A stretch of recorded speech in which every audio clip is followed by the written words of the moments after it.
और ये भाई तो इधर भाई चारपाई लेकर इधर ही बैठ गए। भाई मच्छर ज़्यादा है, क्या सूरत हाल है? क्या मसला है यार?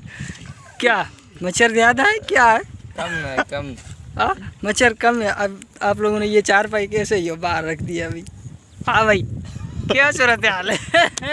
क्या मसला है यार? क्या हंस क्यों रहे? क्या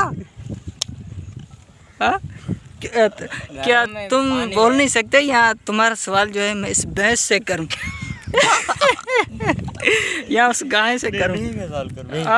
क्या क्या बोल रहे हो यार? समझ में नहीं आ रहा है।